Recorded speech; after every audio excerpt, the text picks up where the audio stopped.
There will be overwhelming support in the Democratic caucus in the House for this bill. It probably won't be unanimous, but it'll be overwhelming. Speaker Pelosi, I've talked to her almost on a daily basis, and she's always asking, when can we get it? She'll be for it. But what's also interesting is I believe it is now there are 6 or 7, and all the chairs of the major committees support this bill in the House. But so do the ranking members. There are 6 or 7 ranking members who support this. Treasury Department officials say all those claims are false. Administration officials have reiterated that they will focus enforcement efforts on wealthy Americans and large corporations. The $80 billion in funding for the IRS is a small fraction of the Inflation Reduction Act, which is expected to include more than $400 billion in spending. It's meant to begin reversing more than a decade of decay and budget cuts at the agency. The IRS budget has been cut by nearly 20% since 2010, impacting the agency's ability to staff up and modernize half-century-old technology. In 2010, the IRS had about 94,000 employees. The number dipped to about 78,000 employees in 2021. And since 2010, the agency's enforcement staff has declined by 30%. According to IRS officials, audit rates for the wealthiest taxpayers have been seeing the biggest declines because of years of underfunding. The new bill is an attempt to change that. And the new funding is intended to help reduce the tax gap on the difference between what people pay in taxes and what they owe, which the Treasury Department estimates is about $600 billion annually. Full details have been released. Everybody, many Social Security recipients will be receiving financial assistance very soon. Monthly benefits are going out and changing just for a bit for millions of Americans. We have some also exciting news. President Biden signed Democrats' landmark climate change healthcare bill just into law this week. They delivered what he called the final piece of his pared-down domestic agenda. Biden is aiming to boost his party's standing with voters less than 3 months before the midterms. Now, this legislation includes the most substantial federal investment in history to fight climate change and would cap prescription costs at $2,000 out of pocket annually for Medicare recipients. It also will help an estimated 13 million taxpayers and help pay for health insurance and health care insurance by extending subsidies provided during a crisis. The measure is paid by new taxes on large companies and stepped up by IRS enforcement on wealthy individuals, with additional funds going to reduce the federal deficit. During the event at the White House, Biden pointed to the law as proof that democracy, no matter how long or messy the process, can still deliver for voters in America. And with Biden's approval rating lagging, Democrats are hoping that the string of successes will jumpstart their chances of maintaining control in Congress and in Washington in the midterm elections. But GOP lawmakers strongly oppose the legislation. Republicans say the legislation's new business taxes will increase prices, worsening the nation's bout with its highest inflation since 1981. The Democrats have labeled the measure the Inflation Reduction Act. Nonpartisan analysts say it will have a barely perceptible impact on prices. Issue as some of our colleagues have, but the people who went, as Senator Cornyn said, even when I first was given this task, I was like, well, wait a minute. Having worked in the tech sector myself and helped startups, I was like, well, I don't know if government should be doing all of this.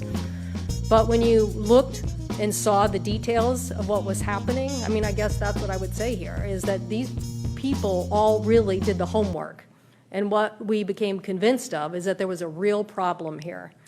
And that is the credit that Todd Young is talking about, is that even though you have all this rancor here in the U.S. Capitol about so many other things, when faced what is really a threat to the United States competitiveness, we responded in a bipartisan fashion. And Europe should listen to that, and Asia should listen to that. There were people betting against us. They were like, the system's broken, you can't get this done, no one is going to care. And each one of us took that task to heart, and I think that's what made the difference. So you have real believers here in the details of these issues, and every one of them came, at a different way. I mean, Senator Schumer and Senator Young obviously representing states that want to have more of a tech economy.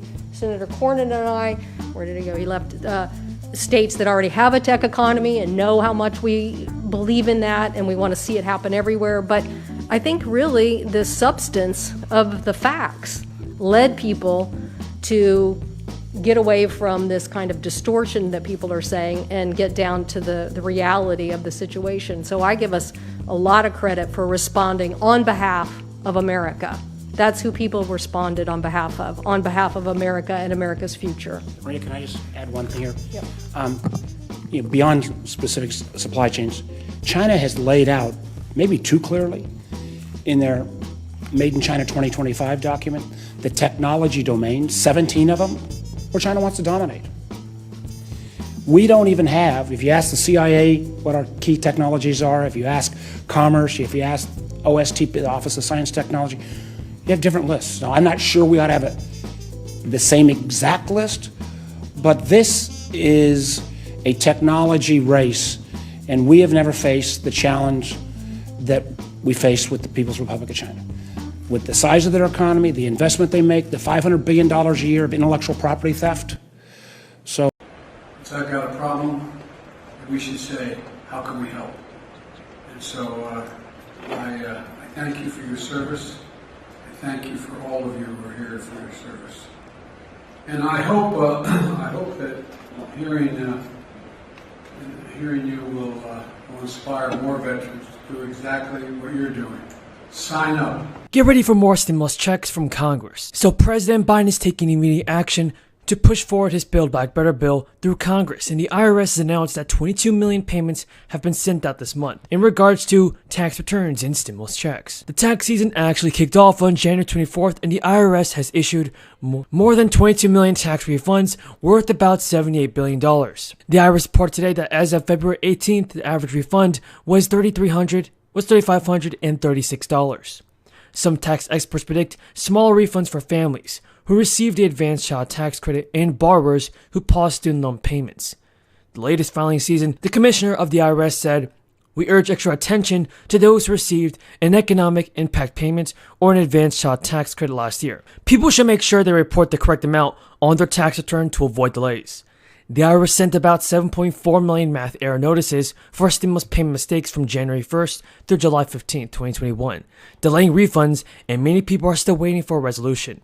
While the IRS couldn't issue refunds for the Earned Income Tax Credit or the Additional Child Tax Credit by law until mid-February, those payments should reach filers by March 1st.